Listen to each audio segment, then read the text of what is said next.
fenêtres. On leur donne les outils qu'il faut pour réussir. De lutter contre cette ambiance délétère. Je suis professeur de biologie à l'université de Jean-Claude. Mesdames, Messieurs, bonsoir et bienvenue. Nous allons dans ce nouveau numéro de Sporama vous parler de football algérien, bien entendu. La Coupe d'Afrique des Nations, vous le savez, arrive à grands pas, une compétition continentale à laquelle l'Algérie prendra part. L'occasion pour nous de revenir ce soir sur le slogan en partie « 1, 2, 3, vive l'Algérie » comme un hymne à la gloire. Ce sont quelques mots scandés par des millions d'Algériens pour soutenir l'équipe nationale de football, incarnée aujourd'hui par les 11 de Belmadi. Pour leur équipe favorite, les Algériens, vous le savez, n'hésitent pas à voyager, parfois même très très loin, pour les soutenir et pour assister aux rencontres sportives et aux compétitions. Un fort sentiment de fierté relayé également à l'étranger auprès de notre communauté. Et pour essayer de saisir justement toute la portée de cet attachement, alors, évidemment, nous avons parmi nous des spécialistes rond, ainsi que des représentants de la communauté installés à l'étranger. Sans plus tarder, un petit Monsieur Manouche, bonjour. Bienvenue. Bonsoir et bonsoir à tous les Algériens. Alors, vous êtes président de cette fondation, l'équipe nationale de FL, et également parmi nous, Monsieur Ould Moussa. Bonsoir. Bonsoir à tous les Algériens et Algériennes d'ici et d'ailleurs. Merci d'être parmi nous ce soir. Invitation. Alors vous êtes ancien journaliste à RT, radio-télévision, également économiste et trésorier au sein de la fondation de cette équipe du FLN. Également parmi nous ce soir notre collègue Mourtar Hamadi. Bonsoir. Alors rédacteur en chef du service des sports à Canal Algérie. Pour enrichir notre débat ce soir, Monsieur Nasser Khabat, bonsoir. Bonsoir à tous, bonsoir à tous vos invités, bonsoir à tout le peuple algérien. Merci d'avoir accepté notre invitation, Monsieur Khabat. Donc vous êtes porte-parole du collectif des Algériens en France. Et puis également, nous rejoint de Paris, Monsieur Limine. Bonsoir, bonsoir. Honoré de faire partie de ce plateau avec nos illustres aînés du FLN, et puis je salue mon ami Hamadi. Ravi que vous soyez des nôtres, Monsieur Kézim. Alors je vous rappelle, vous êtes journaliste et directeur technique et responsable d'un centre de formation de football. Messieurs, bienvenue à vous. Alors avant d'entamer ce débat qui sera, j'en suis sûr, très intéressant, faisons un petit saut dans l'histoire pour évoquer la glorieuse époque de l'équipe du FLN, les conditions dans lesquelles a pris naissance cette équipe, un fait historique dans le monde, puisque c'était la première fois dans l'histoire du football que de brillants joueurs du championnat d'un pays étranger, en l'occurrence la France, ont suspendu leur carrière professionnelle pour rejoindre Tunis et donc former cette équipe du FLN. Et qui de mieux pour nous en parler qu'un ancien joueur de cette glorieuse équipe, donc Mohamed Maouche. Mais avant de nous parler de cette épopée et comment vous avez vécu justement cette période, nous allons regarder ces images d'archives de la glorieuse équipe du FLN. C'est la séquence témoignage dans ce sujet signé Sidi Ahmed Bouraïb. À un moment précis, quittent tous leur club et rejoignent la Suisse, puis Tunis, après quoi ils auraient fait là une déclaration publique en disant « Nous, en tant que footballeurs, nous venons mettre nos compétences techniques, nos compétences sportives à la disposition de notre pays ».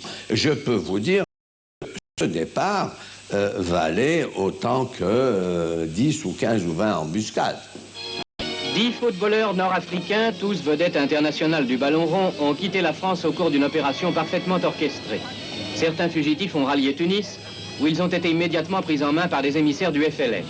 Aucun d'eux n'a cherché à nier que ce geste avait pour but d'attirer l'attention de l'opinion publique sur les problèmes d'Afrique du Nord. Il s'appelle Maouche, Makhloufi, Zitouni et bien d'autres. Il laisse gloire et fortune en France et répond à l'appel de la patrie. À l'automne 1957, après la bataille d'Alger, les dirigeants du Front de Libération Nationale décident de bâtir une équipe nationale algérienne de football afin de promouvoir l'indépendance de l'Algérie dans d'autres pays. Selon le FLN, le sport pouvait être exploité pour l'indépendance du pays. Au printemps 58, tout est prêt pour les débuts de l'équipe. Et le 8 avril, Mohamed Boumezrag annonce aux joueurs leur départ vers Tunis, où siège le gouvernement provisoire de la République algérienne et où ils seront présentés au public. On s'est réunis donc avec Boumzareg, Aribi et Dr Moulay à l'hôtel de la Croix des Champs, donc au Louvre. Et c'est là que Boumzareg a dit « Dimanche, c'est le départ. Il faut que tous ces footballeurs-là, il y avait une liste, il y avait 11 joueurs exactement, 11, et il fallait qu'ils quittent la France tout de suite après les matchs. »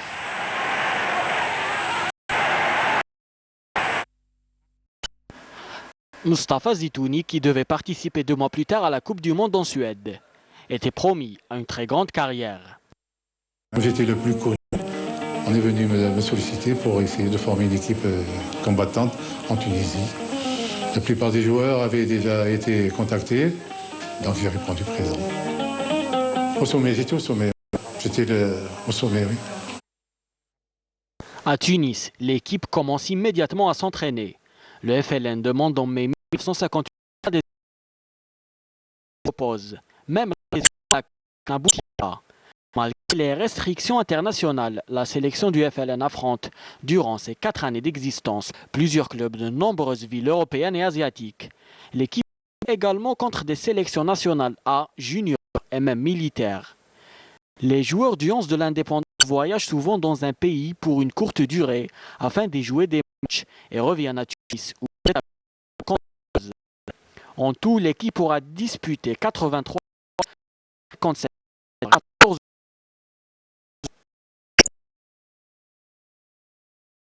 face à l'équipe d'Algérie de football. Voilà donc une équipe, un staff, des joueurs qui a quitté une compétition mondiale pour se mobiliser justement autour de cause indépendantiste nationale. Monsieur Mohamed Mahouch, donc je rappelle que vous êtes président de la fondation de l'équipe du FLN et ancien joueur également de cette équipe. Alors comment vous avez vécu ce moment qui est quand même un moment phare et important dans l'histoire de notre pays? Merci tout d'abord pour l'invitation et surtout pour l'épopée. Oui. Une épopée extraordinaire parce que c'est unique dans les annales, unique au monde. Le FLN, c'est un monsieur, Mohamed Bounkrani, qui après une journée avec les étudiants de l'UJMA, l'Union Générale des étudiants musulmans algériens, regroupés en France, il y avait Khmisti avec eux, il y avait Talib Chaeb, Boumzareg, il y avait... et ils étaient invités donc à Moscou au Festival mondial de la jeunesse. J'abrège un petit peu parce que c'est très long. Au retour, Allah a eu l'idée de former une équipe nationale formée de professionnels opérant à l'époque en France. Et on était nombreux. Bon, dans un premier temps, il fallait partir à 11. Donc j'ai été arrêté suite ça arrive, ce sont des choses qui arrivent. Enfin, il faut rendre hommage, pas seulement hommage, à Boumzareg. Bon, finalement, il a contacté Bentifour au retour de Moscou. Il a contacté Aribi, il a contacté Bsut Moulay Tahar, qui était un responsable au restaurant universitaire à Paris. Et le hasard a fait que je l'ai rencontré à Paris. Donc, il m'en a parlé, mais quelques temps après, pas le premier jour. Voilà un petit peu l'historique. Et on a commencé bien sûr à travailler avec Boumzareg d'un côté parce qu'ils étaient libres. Nous, il y avait Aribi, Bentifour. Bentifour était difficilement pris de place, il jouait encore.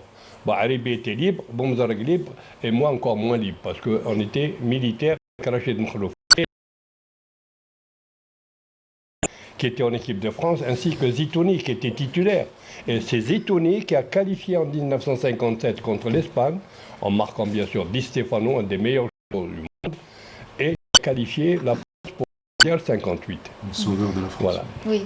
Donc, alors, justement, c'était une époque où les engagements politiques et le sport se confondaient, et puis la formation de cette équipe était quand même perçue comme un geste fort contre le rejet du colonialisme français par les Algériens qui vivaient en France. Mais pas seulement un rejet, parce que la plupart des footballeurs étaient quand même politisés. On suivait les événements jour par jour en Algérie. Oui. On les suivait, les journaux étaient là, la radio, à l'époque la télévision c'était un petit peu difficile, rare celui qui avait la télé. Donc, mais on suivait régulièrement et puis on se réunissait régulièrement à Paris avec Boumzareg et on parlait de Dr Moulay Tahar qui était donc c'est un gars extraordinaire, Allah yarhamoum. Et voilà, donc le pays, et puis nos parents étaient ici, nos amis étaient là, nos frères, nos sœurs. Voilà un petit peu. Donc et cette équipe-là qui a fait un boom extraordinaire à travers le monde entier. Et ce sont des gens qui étaient là, qui se demandaient comment ces gens-là avaient tout. Et bon. Tout à fait. Donc la formation, Monsieur Yassine Ould Moussa. C'est l'appel de la nation. Tout à fait, tout à fait. Alors, voilà, c'est Monsieur Yassine Ould Moussa, donc la formation de cette glorieuse équipe qui est celle du FLN, était perçue comme un rebond de fierté pour l'Algérie combattante et surtout pour la communauté algérienne qui vivait en France, qui 3 ans après a investi les rues de 17 octobre 1961. Avant d'arriver au 17 octobre 1961, je voudrais rappeler que la création de l'équipe d'un long parcours. Les sportifs algériens avaient participé à l'émancipation du peuple algérien avant 1954 et de 1954 à 1962. Premier élément. Le deuxième élément, il y a eu une équipe en 1955, une équipe fondée par la LN. Donc il faudra rendre à César aussi ce qui appartient à Jules. 57. Il y a eu 2 équipes de la LN, il y a eu une locale et une équipe de la LN qui a fait une petite tournée dans les pays arabes. Comme il est plus jeune que moi, il a une meilleure mémoire. Donc, voilà. Je lui ai rappelé pour qu'il rappelle aux Non, j'allais venir parce que c'est après. J'allais venir. Voilà. Continuer. Je m'embête un peu. Bon, donc il y avait des équipes les dirigeants du FLN, les dirigeants de la Révolution, ont très tôt compris l'intérêt du sport, à utiliser le sport comme vecteur de visibilité, d'explication, de mobilisation, de sensibilisation de la cause algérienne dans le monde. Et il faut rendre hommage, naturellement, aux organisateurs, il les a cités, et aux hommes politiques de l'époque qui ont cru dans le pouvoir presque magique du sport sur les foules et surtout avec les pays frères et amis, comme on dit à l'époque, selon le jargon politique de l'époque. Donc c'est tout à fait naturel, peut-être rappeler le nombre de martyrs et de moudjahidines et de fidèles, de moussebélines et de combattants issus des rangs du mouvement sportif national au-delà du football, dans la boxe, dans le cyclisme, dans le basket, dans le volleyball, l'athlétisme. C'est utile de la rappeler parce que, puisque l'émission s'appelle Diasporama, et que un des devoirs que notre pays a et que nous avons tous envers la communauté algérienne à l'étranger, notamment vis-à-vis de la jeunesse, c'est le devoir de mémoire, le devoir de transmission. Vous savez que dans la vie, il y a ce qu'on appelle l'amortissement biologique, c'est-à-dire nous sommes tous appelés à partir, bien sûr le plus tard possible et dans de meilleures conditions, mais dans la mesure où il y a cette loi des reins, la loi de la biologie, donc le temps est toujours très court et donc le temps, il faut le capitaliser et transférer, passer aux jeunes générations et notamment les générations qui sont loin du terroir, du terrain, de l'autre côté du territoire, voire même plus loin sur d'autres continents. À l'époque, quand cette équipe, bien sûr, c'est une expérience unique, vous l'avez bien décrit dans votre intro. Il n'y en a pas eu d'autres de pareils. Il n'y en a pas eu d'autres de pareils. Et c'est Mohamed qui préside la fondation, où j'apporte ma contribution bien modeste, et sert justement à maintenir cette mémoire. Et normalement, il va vous annoncer une information importante au sujet de cette fondation. Et s'il ne le fera pas, je le ferai en tant que deuxième homme. Le deuxième homme, c'est le joueur, le remplaçant. Le titulaire remplaçant. Le titulaire remplaçant. Hein. C'est génial, on va avoir une exclusivité ce soir. Bien sûr, vous aurez une exclusivité, bien sûr. Bien sûr. Vous avez affaire à un ancien journaliste et un professionnel. Ça, c'est un vrai professionnel de football. Vous l'êtes aussi quelque part. Alors, Mokhtar Hamani, il est important de noter qu'aujourd'hui, cet héritage de l'équipe du FLN se poursuit et continue d'être fièrement porté par notre diaspora. On le voit à chaque déplacement de l'équipe nationale. Eh ben oui, que pourrais-je dire juste après M. Yassine Ould Moussa et M. Maouche? Mais sinon, c'est important de relater les faits et surtout revenir sur ce qui constituait à l'époque un grand boom. Et surtout, c'est grâce à cet acte politique à l'époque que la révolution a été un peu connue à travers le monde. Ça, on vient d'entendre à travers le VTR, ça valait 10 embuscades. Et ça avait obligé la presse française de revenir sur ce départ massif des joueurs algériens, d'en parler contre sa volonté. Aujourd'hui, nous faisons le même rôle aujourd'hui de revenir sur cet acte, transmettre cette histoire à la jeune génération qui aujourd'hui, vous la voyez, elle est nationale et surtout le drapeau algérien qui flotte dans tous les stades, même quand il n'y a pas de joueur algérien qui est présent et même quand il n'y a pas d'équipe algérienne. Exactement, on verra ça en images justement. Alors on va justement rejoindre nos deux amis qui se trouvent de l'autre côté, donc à savoir Nasser Khabat, vous êtes toujours avec nous? Oui, tout à fait. Alors Nasser Khabat ainsi que Lamine Kezim, alors qu'est-ce qu'évoquent pour vous ces images que vous avez vues tout à l'heure, donc d'anciennes images à Tunis, de l'équipe du FLN? Nasser Khabat tout d'abord.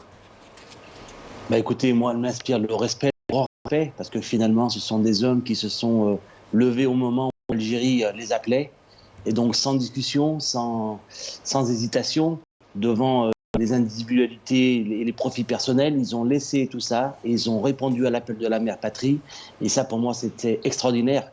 Et comme vous le disiez bien, vos invités de la belle histoire qu'ils ont vécue et qu'ils ont fait vivre finalement au peuple algérien, je pense que cette identité qui fait le propre de l'histoire algérienne doit être partagée par le plus grand nombre.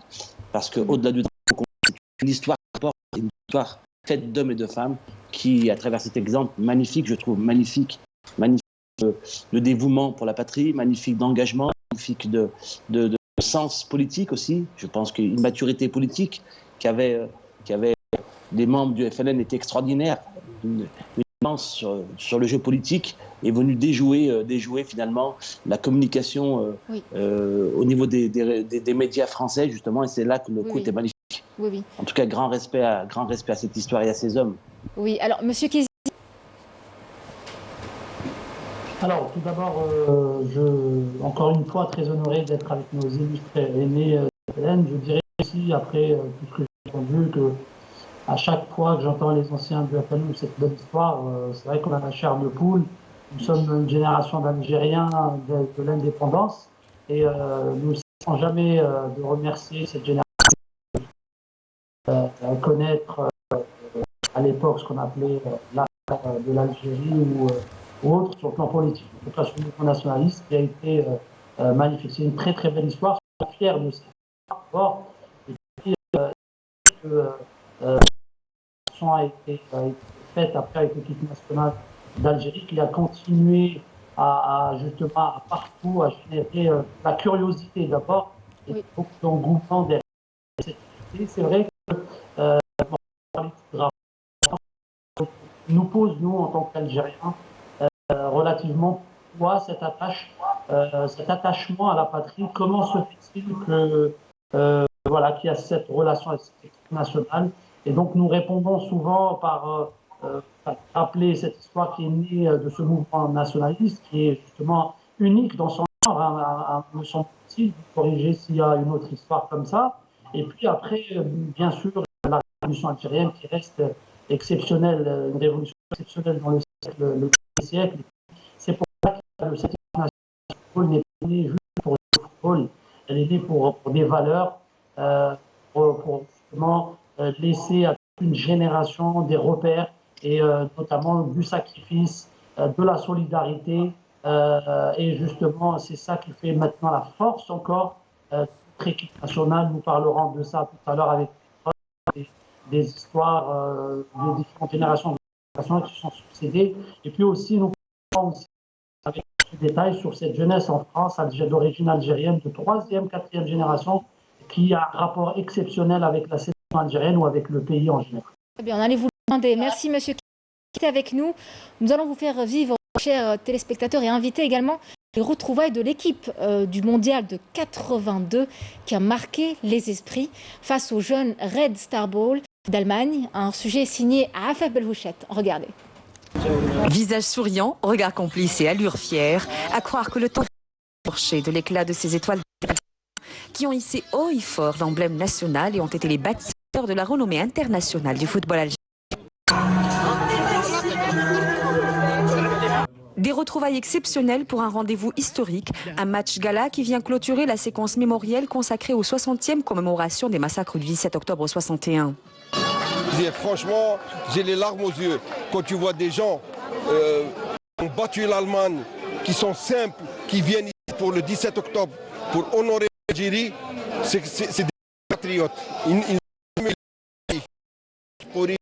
Tlemcen et Zidane, ils sont tous venus à l'appel de Jamaï et pour le 17 octobre. C'est magnifique. J'aurais aimé moi aussi jouer, je ne peux pas. Mais c'est un plaisir d'être présent. On est présent avec eux et on partage tout avec eux.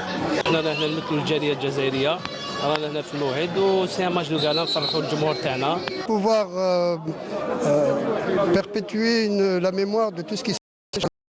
C'est surtout ce qu'il faut reconnaître aujourd'hui. C'est ça l'importance. Et il y a encore beaucoup de choses à faire pour arriver à ce qu'il y ait une vraie reconnaissance de ce qui s'est passé.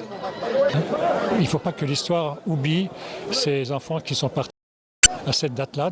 C'est pour ça que chaque année, on est pour célébrer et rendre hommage à ceux qui sont partis. Une fois le coup d'envoi donné par le consul algérien à Nanterre, nos héros n'ont pas épargné d'efforts face à une équipe certes plus jeune, celle des Red Star Ball, et bien qu'ils aient mouillé le maillot, le coach les secoue à mi-temps. Oui, parce qu'il ne faisait pas ce qu'il fallait.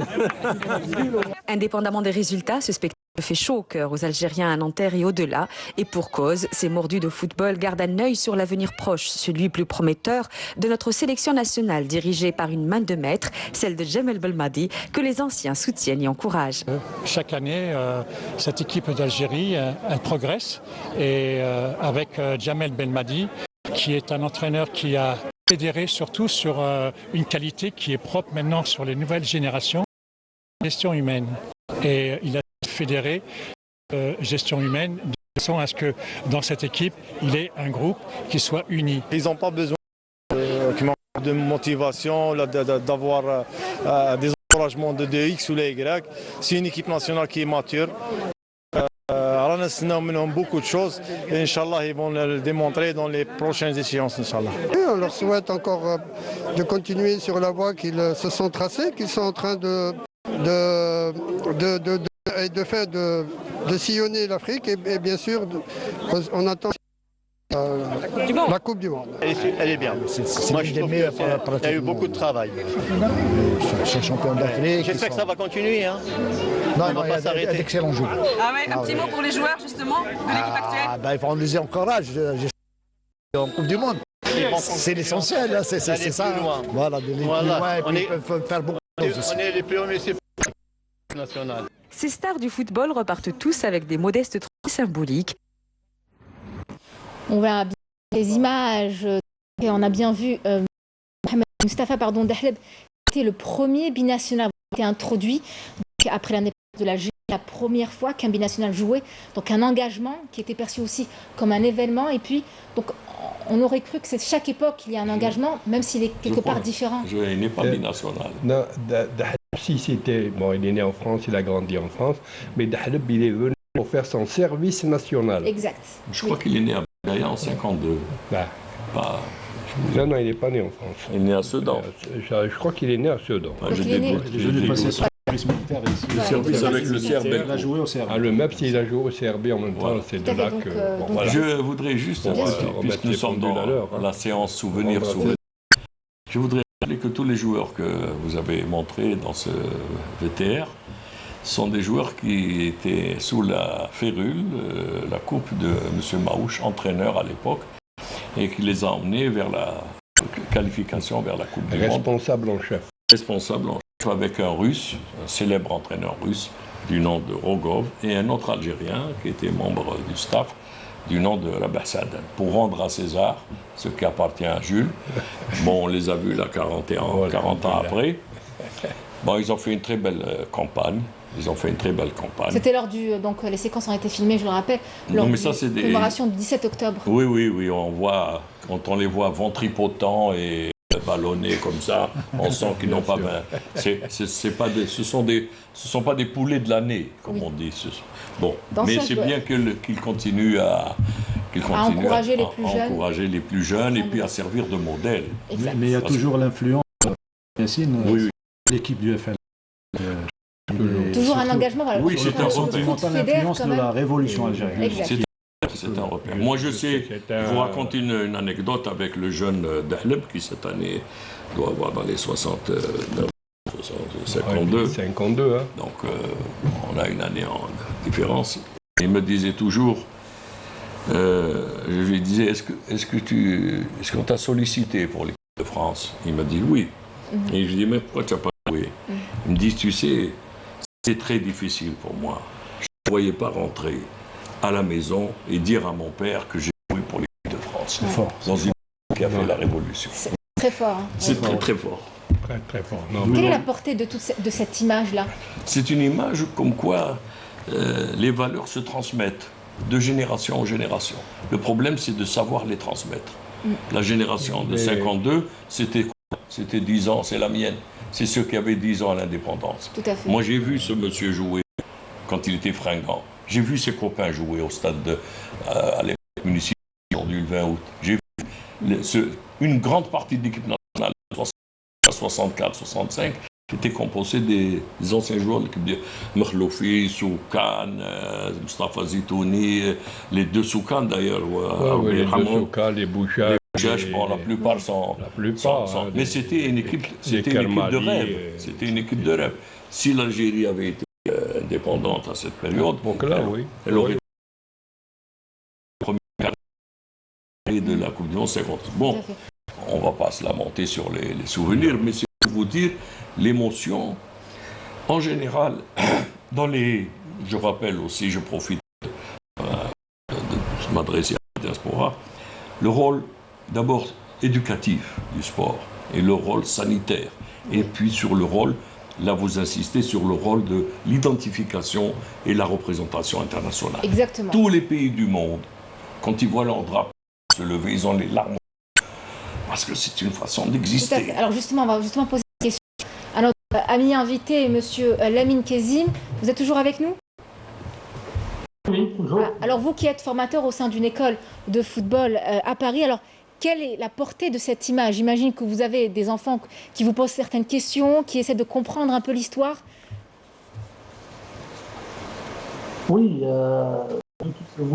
évidemment, les jeunes posent beaucoup de questions. Évidemment qu'il y a, vous savez, il faut savoir que ces jeunes-là, d'abord, qui ont une double culture, une double appartenance, se posent beaucoup de questions pour la simple raison que, d'un autre côté, il y a un fort sentiment de rejet et un fort sentiment parfois carrément de ségrégation par rapport à l'origine. C'est très, très grave, même si ça reste souvent dit. Mais bon, l'affaire des États, il y a quelques années, venait de nous rappeler que rien n'était gagné pour les Français, même d'origine étrangère, notamment maghrébins et notamment algériens. C'est vrai que ça, on le ressent au quotidien. Après, cette partie de notre histoire est prise d'abord par les familles qui gardent quand même ce rapport très très fort et ce lien très très fort avec la sélection algérienne, avec le drapeau, avec le pays.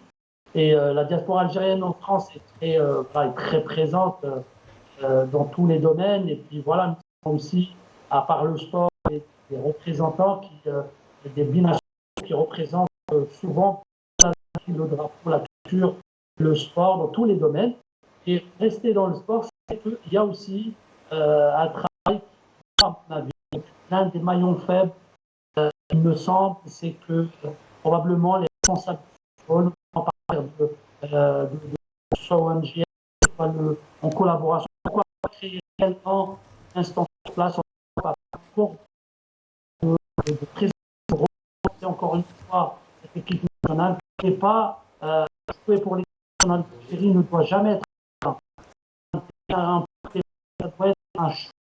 Et il est évident que le football moderne, pour nos jeunes, nous avons des joueurs internationaux jeunes qui ont été appelés par l'Algérie. En le monde de temps, ils ont été appelés.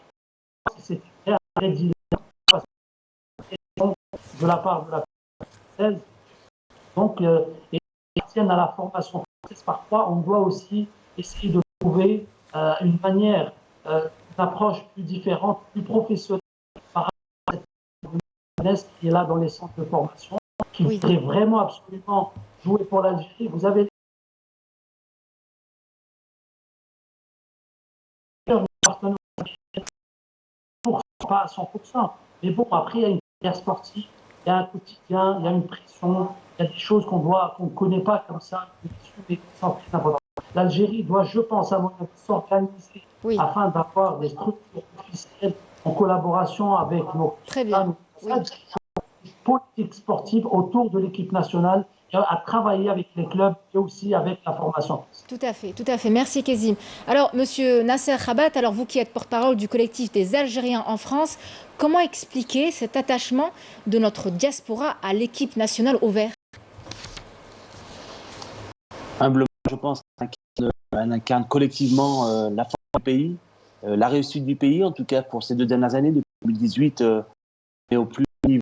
Je crois qu'on a un score sans précédent. Je crois que c'est plus de 33 victoires sans défaite. Et je crois qu'aujourd'hui, l'algérianité a besoin de cristalliser à travers des images fortes. Et le foot incarne directement cette notion de sport, cette notion du collectif, cette notion de la détermination aussi, collective, cette disponibilité qui fait aussi la force. Et je pense que c'est aussi cette notion de la discipline. Je crois que notre sélectionneur national aujourd'hui, dans son travail au quotidien, apporte toutes ces valeurs qui se traduisent dans des résultats très positifs et qui hissent finalement le drapeau et la au plus haut niveau, en tout cas dans la collectif et dans le rapport collectif à notre algérianité. Merci. Monsieur Maouche, quel regard vous portez à cette jeunesse?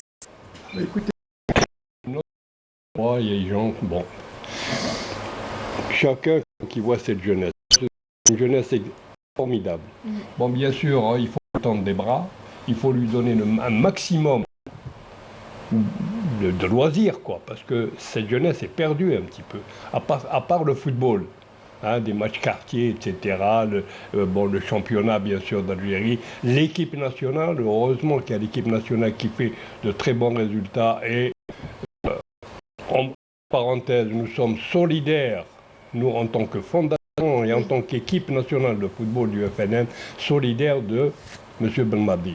Belmadi fait un travail énorme, on le connaît, de temps en temps on se rencontre, on discute de choses et d'autres, sans nous mêler. Belmadi, il faut l'encourager, et parce que vous le savez, tout le monde le sait, il y a certains qui veulent un petit peu le déstabiliser. Hein. Il est très fort de caractère, il a de la poigne, et c'est un bonhomme qui va aller jusqu'au bout. Très bien. Et tout ce qu'on souhaite, bien sûr, tous les Algériens, et la diaspora tout particulièrement. Justement, on voudrait avoir votre avis sur l'intégration de cette diaspora au sein de notre équipe nationale. Mais justement, cette diaspora, derrière notre équipe nationale, de partout dans le monde, c'est pas une confidence, j'ai fait le monde entier. Que ce soit en Argentine, au Brésil, un peu partout, au Japon, machin. Partout, j'ai trouvé des Algériens et qui, quand on allait avec l'équipe nationale, c'est les premiers, ils sont là à nous soutenir, à être avec nous. Voilà un peu la diaspora, c'est dans le monde entier. Attention, c'est pas qu'en France, hein, les Algériens, on les trouve de partout.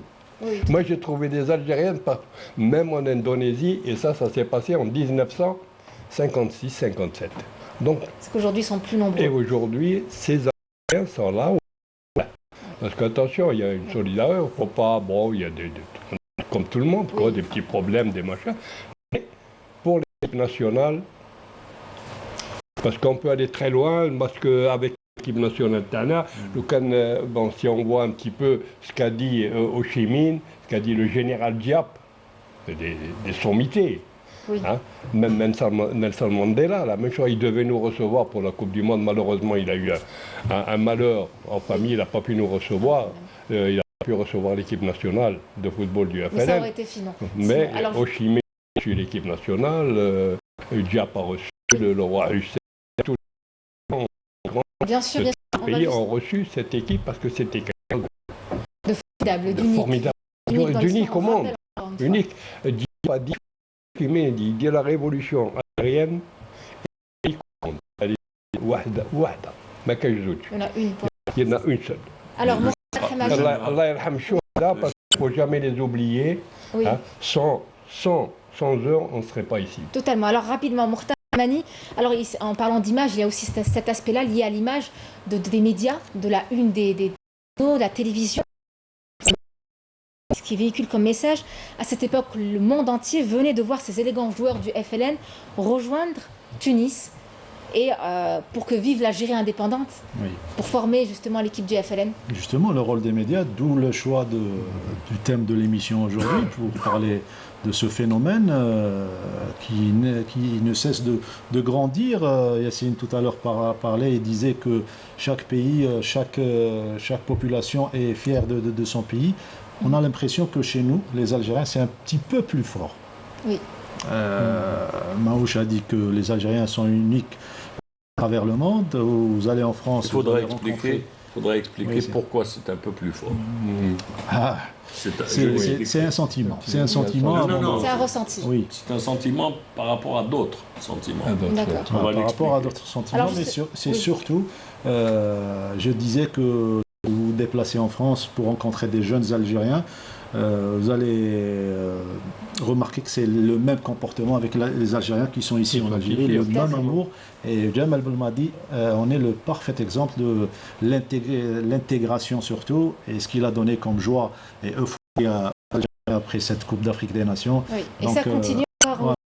Ça va donner un sentiment encore plus fort plus tard. Tout à fait. Alors justement, en parlant d'intégration des joueurs binationaux, eh bien, on va voir justement un reportage sur leur implication dans le football algérien, en côté bien sûr de nos joueurs locaux. C'est important de le dire. Voilà, toujours. Mustafa Dehleb, Chérif Oudani, Antar Yahya, Riyad Mahrez et tant d'autres, nés à l'étranger, mais avec un cœur algérien gros comme le monde. Pour eux, la question ne s'est même pas posée. Ils choisissent de jouer pour le Mustafa Dehleb reste un exemple édifiant. À 19 ans, il choisit de rejoindre l'Algérie pour passer son service militaire. Il entérine sa première sélection le 24 novembre 1971 contre la Libye. Il connaîtra en tout 20 sélections et 6 buts et disputera notamment le Mondial 82. Chérif Oudani connaîtra une belle histoire avec la sélection algérienne. Né à Lens, il rentre dans du football algérien en étant l'auteur du but de la victoire lors de la finale de la CAN 1990 et offre à l'Algérie son premier sac américain. Antar Yahya est le premier joueur à profiter de la nouvelle loi de 2004 concernant les nationalités sportives. Il devient l'initiateur d'un nouveau phénomène concernant les nationaux, mais surtout le représentant du renouveau de l'équipe algérienne. هذا المونديال في خاطر كاع الجزائر في خاطر مليون ونص شهداء. Il propulse l'équipe nationale au mondial 2010 en inscrivant le but de la qualification lors de la fameuse Enderman.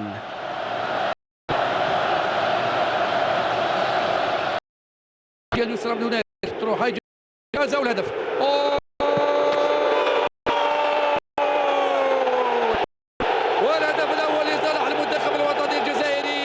Il est l'actuel capitaine des Verts et porte les espoirs du million d'Algériens. Riyad Mahrez à Sarcelles honore sa première sélection avec les Verts lors du match face à l'Arménie en mai 2014. Il prend part par la suite au mondial brésilien. Avec l'arrivée de Jamal Belmadi, il hérite du brassard de capitaine et n'hésite pas à prendre ses responsabilités. Avec une canne décrochée, il espère participer une nouvelle fois à un mondial avec son pays. Un rêve qu'il espère partager avec tout le peuple algérien.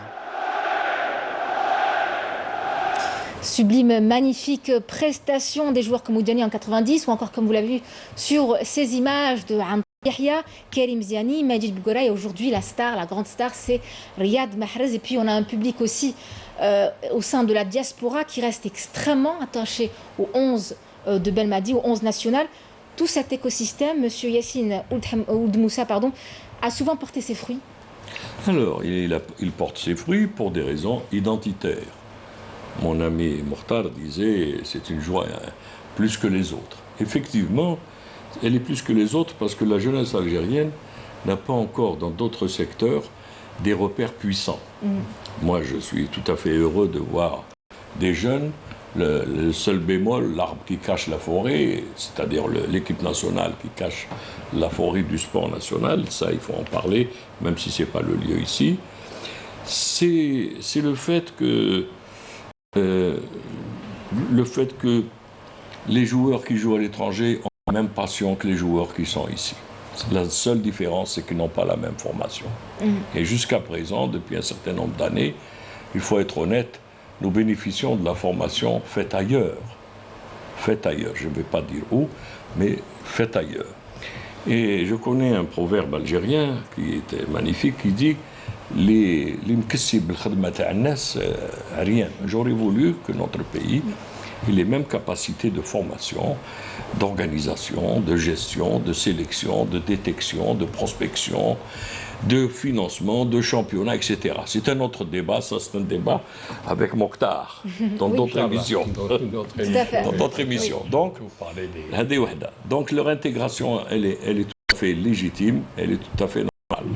Bien sûr, qu'importe où ils ont grandi, où ils c'est pas un ils restent problème. Ce algériens. qui est important, c'est comment ici on doit faire chose. Deuxième élément que je voudrais donner comme facteur explicatif pour la passion des Algériens, parce que les Algériens, quand ils sont à l'étranger, la question identitaire, elle est terrible.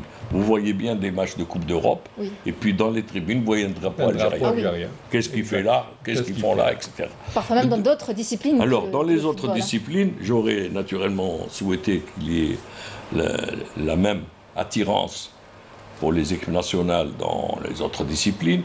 Et j'aurais voulu une équipe nationale, pas uniquement de footballeurs, mais une équipe nationale de physiciens, de chimistes, de philosophes, de mathématiciens, de technologues, etc. C'est-à-dire que la diaspora algérienne apportera à son pays, à son cordon natal, ombilical, toute la puissance des systèmes de formation qui existent dans le monde. Nous avons des exemples dans ce domaine en matière de diaspora. Il y a un pays, je ne vais pas le citer parce que c'est l'un des plus puissants, mais vous avez les Chinois, vous avez les Italiens, vous avez les Espagnols, vous avez les Libanais, tous ces pays qui ont connu une forte diaspora et qui apportent à leur pays non seulement un apport de prestige, par exemple les équipes nationales. Alors je me permets de vous dire, c'est vrai que ce n'est pas vraiment l'émission où on peut parler des autres pays, etc. Non, on ne parle pas des autres pays, on parle des autres disciplines. Moi, je lis diaspora. Oui, diaspora. Voilà. Et dans le football, j'aime bien à côté du foot qu'il y ait d'autres disciplines et à côté du sport qu'il y ait d'autres problématiques. Vous allez me dire, c'est une autre émission. Oui, voilà, toujours. Mais c'est une façon très... On appelle ça un dribble rond. Tout à fait. C'est une façon pour exprimer. Non, je vous vois arriver, vous. Bien, alors Mortal Hamani, justement, on voit cet attachement de la diaspora qui est traduit, bien sûr, à l'emblème, au football, au pays également, qui est traduit par l'ancrage de cet éveil nationaliste au cœur de l'immigration. Alors, comment cette équipe a scellé, vous qui êtes spécialiste du sport et du foot en l'occurrence, a scellé cette fraternité, cette unité, partant de succès, de victoires qu'on voit jusqu'à présent? Et le déclic venait de cette équipe du FLN. Exact. 13 avril 57. Tout a commencé et 58, sur le plan médiatique, 58 pardon, l'équipe du FLN a rallié Tunis et après il y avait tout un programme et tous les Algériens qui étaient dans plusieurs pays suivaient cette équipe nationale. En effet, M. Maouche le disait tout à l'heure, il revenait aux années, donc à la fin des années 50 pour relater ce qui se passait et la relation qu'il y avait avec le public. Et aujourd'hui c'est encore plus fort. Vous l'avez vu, après la Coupe d'Afrique 2019, Marseille était en flammes, Paris également, Dublin, il y avait à Milan, dans il y avait toutes les grandes capitales, au Canada, il y avait des Algériens qui fêtaient ce titre. Donc ça a une explication identitaire certes, mais c'est surtout l'amour pour le drapeau et la patrie. Oui, mais vous savez, c'est à l'étranger qu'on a besoin de montrer sa différence. Et c'est ce qu'on va voir dans ce sujet, justement. Vous allez voir. Alors, voilà, les Algériens sont vous le savez, sont très attachés à l'emblème national. On va le voir. On voit bien à chaque événement, à chaque manifestation footballistique. Regardez. Dans les rues des grandes villes européennes, dans les plus grands stades du monde, ou encore ici, dans une célèbre série américaine, le drapeau algérien est partout. parfois même dans des endroits insolites. Il est de sortie à chaque événement, un emblème exhibé fièrement par la diaspora algérienne comme un signe de ralliement à une cause, synonyme de fierté et de liberté.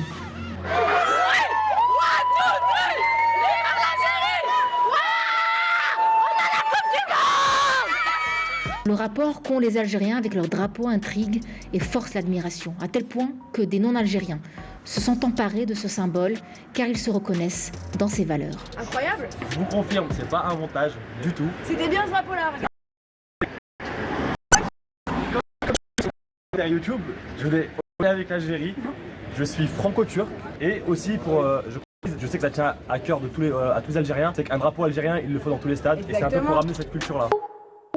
L'histoire d'Algérie fascine au-delà de ses frontières, une histoire incarnée par un drapeau aux 3 couleurs qui raconte chacune toute une symbolique. Elles incarnent l'islam, la pureté, la paix et le sang des martyrs. Vert, blanc et rouge, les couleurs d'un étendard qui unit les Algériens où qu'ils se trouvent. Gros, plus rien nous arrête. La puissance, gros c'est la puissance, la puissance. Alors monsieur Nasser Khabat, vous qui êtes du côté de Lyon, porte-parole du collectif, je le rappelle, des Algériens de France, que vous sentez est-ce que vous sentez justement cet engouement chez vous, là où vous êtes? Bah écoutez, depuis tout le temps d'ailleurs, c'est ce même air de l'appartenance à ce drapeau et cette patrie qui nous identifie. Et j'aimerais vous dire finalement que par rapport à ce documentaire, ce reportage qu'on voit et ces reportages qu'on voit, je crois que nos aïeux ont fait leur travail, ont fait leur mission. Les gens du FLN, les sportifs du FLN ont fait leur travail. Et il est bon pour nous aujourd'hui, membres de la diaspora, de faire le nôtre, d'apporter notre pierre à l'édifice pour construire et continuer à construire cette grande nation algérienne. Je crois qu'aujourd'hui, il est important, au-delà de l'émotion qu'on peut avoir à travers le drapeau, c'est de structurer un petit peu et de canaliser toutes ces forces de la diaspora. Comme les invités l'ont bien précisé et rappelé, nous sommes une diaspora qui sommes représentés sur l'ensemble du globe. Il n'y a pas un pays, quasiment, il n'y a pas une diaspora. Et en l'occurrence, la diaspora française en France est très très importante. Elle est représentée par corps constitué aujourd'hui, des élites, des universitaires, des professeurs, des chefs d'entreprise, des pharmaciens, des docteurs. Et je crois qu'aujourd'hui, cet amour pour la patrie, on doit le caractériser par un engagement plus fort pour construire aussi cette nouvelle Algérie qui se construit.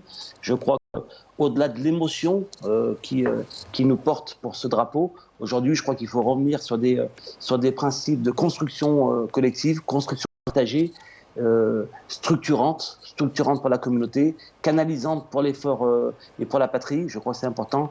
D'ailleurs, je pense qu'il y a nos anciens qui ont illustré l'histoire de l'Algérie à travers ce combat et à travers ces hommes et ces femmes qui ont porté le FLN, qui sont nos pères et nos repères dans notre histoire. Aujourd'hui, je crois que les générations montantes doivent être aussi actrices de cette Algérie qui continue à se construire et nous devons apporter humblement notre part à l'édifice et cette diaspora doit construire.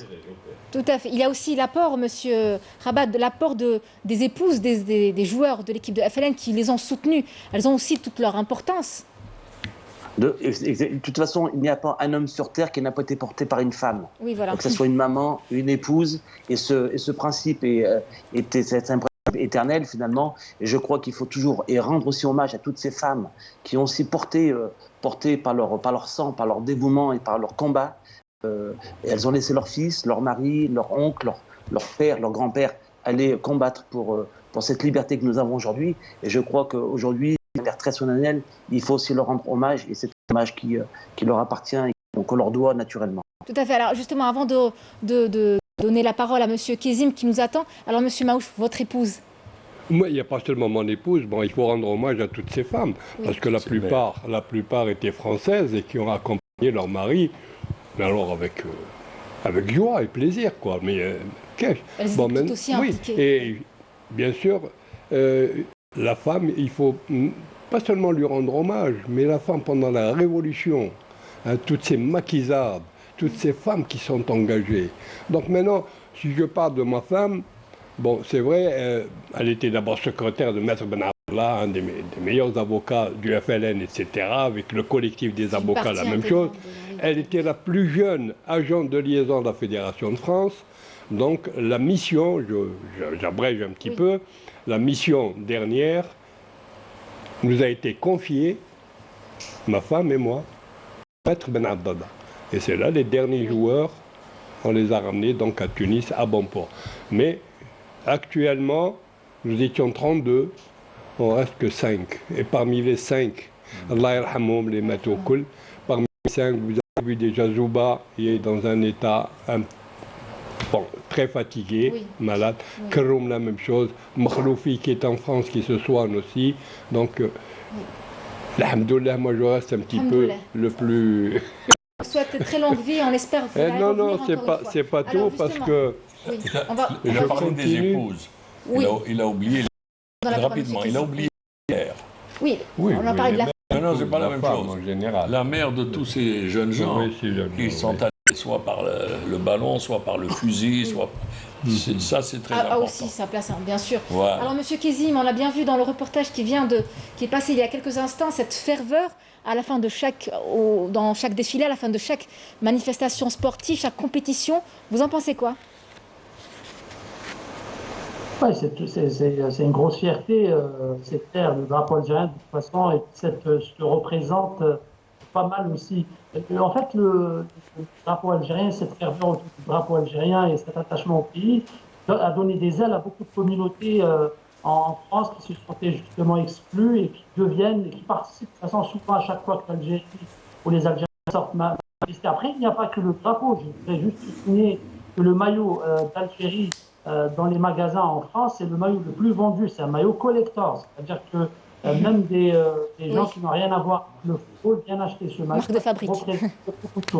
Maintenant, je voulais juste aborder un autre sujet, c'est qu'il ne faut pas s'arrêter. Justement, c'est très bien qu'on a mis les bases avec les joueurs des nations de la diaspora qui sont là, qui sont importants. Maintenant, M. Ould Moussa a souligné un point très important, c'est-à-dire en parlant de la formation et en parlant. Nous avons tout le temps essayé d'aller chercher notre formation des joueurs ou des entraîneurs en Algérie, en France ou ailleurs. Et pourtant, nous avons, et en sollicitant, les étrangers, les Français ou autres, pour venir nous donner cette technicité ou ce savoir. Alors que nous avons des Algériens en France ou ailleurs qui sont prêts à venir donner cette technicité, parfois même bénévolement, pour aider le pays justement à avoir cette complémentarité entre les athlètes et les joueurs. Pourquoi pas les techniciens et il ne s'agit pas que de l'équipe nationale. Pourquoi? Parce que l'équipe nationale, finalement, c'est un football professionnel. Puis le football de l'équipe nationale doit être le fruit d'un championnat local ou d'un football local. Ce qui vient de l'étranger, même si c'est des Algériens à 100%, doivent compléter, doivent être meilleurs que tous ceux qui sont en Algérie. C'est pour ça qu'il ne faut pas se tromper d'objectif. Il faut mettre justement le cap maintenant sur les compétences, les ressources humaines de la diaspora algérienne partout dans le monde qui est bien placée en partie. Je citerai l'exemple de la formation. La France est le meilleur pays actuellement dans la formation des jeunes. Voilà. Et vous savez que sur les 23 champions du monde français, il y en a 17 qui sont issus de l'île de France. L'île de France. Tout à fait, Monsieur Kezim. Et beaucoup d'entraîneurs algériens entraînent en Île de France. Pourquoi ne pas les solliciter chez les jeunes dans les clubs pour restructurer le football algérien? Et je peux vous dire que beaucoup d'Algériens rêvent de travailler. Merci Monsieur Kezim, merci beaucoup. Merci d'avoir été avec nous ce soir. Alors une question pour vous, Mokhtar Hamani. Alors l'histoire glorieuse de la révolution algérienne, son équipe mythique bien entendu, ses symboles comme le drapeau ou l'emblème national continueront d'avoir une influence considérable sur les futures générations d'Algériens issus de l'immigration selon vous? Jusqu'à la fin des temps, je dirais. Elle aura cette influence sentimentale et surtout émotionnelle sur les Algériens qui sont d'ici ou d'ailleurs. Et donc, on a bénéficié de ce déclic, je le disais tout à l'heure, grâce à l'équipe du FLN, grâce à la glorieuse guerre de libération. Et cette fois-ci, on est obligé d'égaler ces prouesses, on va dire, dans différents domaines, la culture, le sport et différents domaines. Voilà. Très bien. Un dernier mot, monsieur? Oui, un dernier mot. Il n'y a pas de dernier mot dans le sport. Oui, bien sûr. C'est juste pour vous dire que l'émission se termine très bientôt. C'est dommage, parce que la question de la formation, M. Kezim en a parlé, c'est d'organiser la convergence, une synergie avec les structures sportives ici, pas que le foot, mais toutes les structures, avec tous les éléments de la diaspora, leur encadrement technique. Il y a beaucoup de possibilités qui existent dans beaucoup de pays du monde qu'on pourrait explorer et mieux exploiter pour les optimiser et faire des relais pour le transfert de la technologie. Le sport aujourd'hui est une véritable science et une industrie. Pour la question de la Vous êtes optimiste mémoire. pour la Coupe d'Afrique, juste pour savoir? Oui, je suis optimiste pour la Coupe d'Afrique. C'est une équipe qui est normalement très bien On la soudée. remportera, vous pensez? On l'espère. Oui, on l'espère. La Coupe d'Afrique, il y a aussi ce qu'on appelle... Je dis ça pour qu'ils reprennent l'extrait, cet extrait, si on gagne. Voilà. Voilà. Non, mais vous savez, ce qui est important, c'est que le football national gagne en puissance, en cohérence, en nombre de licenciés, en structure, etc. Vous savez, souvent, l'équipe nationale, c'est un peu... C'est l'oiseau. Vous savez, une hirondelle ne fait pas le printemps. On peut gagner la Coupe d'Afrique et on a un sport sinistré. Voilà, je suis un peu méchant. Je vous parle à partir de quelques décades d'activité sportive, pas quelques années. Donc, l'équipe nationale, il faut la soutenir parce que c'est un élément de fierté, d'identité. Tous les jeunes ont besoin de héros. Je dis souvent, ils ont besoin de héros. Comme Belmadi qui est un modèle pour eux. On a besoin de héros, on n'a pas besoin de stars capricieuses. Tout à fait, on est d'accord. Monsieur Maouche? Attendez, justement, je vais lui donner le ballon. Donc, vous avez vu cet intérêt pour l'équipe nationale et la nécessité de transmettre ces valeurs. Alors, pour la transmission des valeurs, notre fondation, c'est sa mission, et je lui laisse le ballon pour quelques bien sûr, notre fondation n'a pas que ça, mais enfin, nous avons quelques écoles aussi de football, et gratuitement. Nous avons 4 écoles actuellement, et là, nous sommes en train de préparer. Je te donne une balle de but, tu la mets en corner. Monsieur Corner, je marque. Donc nous sommes en train de préparer, de voir un petit peu un musée mémoriel. Voilà. Du FLN, bien sûr, sur l'équipe du FLN et sur tout le sport, tout le football. Un musée virtuel, en présentiel, et qui maintenant fait partie... Donc nous avons le feu vert. Oui. Des autorités. Et ça devient des autorités, alhamdoulilah. On nous a jamais laissé, on nous a toujours aidés. Et c'est sur cette bonne note d'optimisme qu'on termine cette émission. Bien merci sûr, Mokhtar. Nous sommes optimistes. Merci beaucoup. Merci à vous d'avoir été avec nous. Merci à Monsieur Mohamed Maouche d'avoir été avec nous, donc président de la fondation de l'équipe du FLN et ancien joueur également. Merci à vous Yassine Oudmoussa, ancien journaliste à l'époque de... Comme vous mêlez les deux, donc forcément, ancien journaliste à l'époque de la RTA et aussi trésorier au sein de cette même fondation de l'équipe du FLN. Merci à vous, mon cher collègue, ami collègue Mokhtar Hamani, rédacteur en chef je peux dire 2 mots du service des sports. Oui, dites-nous. Il y a plusieurs journalistes et écrivains qui ont fait des livres sur l'équipe FLN. Le dernier va sortir de Stanislas, il va sortir bientôt. À noter. Et puis j'espère que ce sera présent dans ce musée virtuel mémorial. Je m'excuse, mais ils sont venus d'Argentine, le fils d'Ardiles. Tout à fait. Merci aussi à nos invités qui sont de l'autre côté également. Donc à Lamine Kezim, donc journaliste et directeur technique et responsable d'un centre de formation de football. Et puis de Lyon, Nasser Rabat, porte-parole du collectif des Algériens en France. Merci à vous, chers invités. Merci beaucoup. Merci à vous. Et puis on vous laisse avec ces très belles images de Djebel Belmadi, icône du football algérien aujourd'hui. On espère qu'il lui restera un bon bout de temps avec la CAF là qui va être entamée d'ici dans moins d'1 mois. Merci à nos fidèles téléspectateurs et puis je vous dis à très vite. Bonne soirée.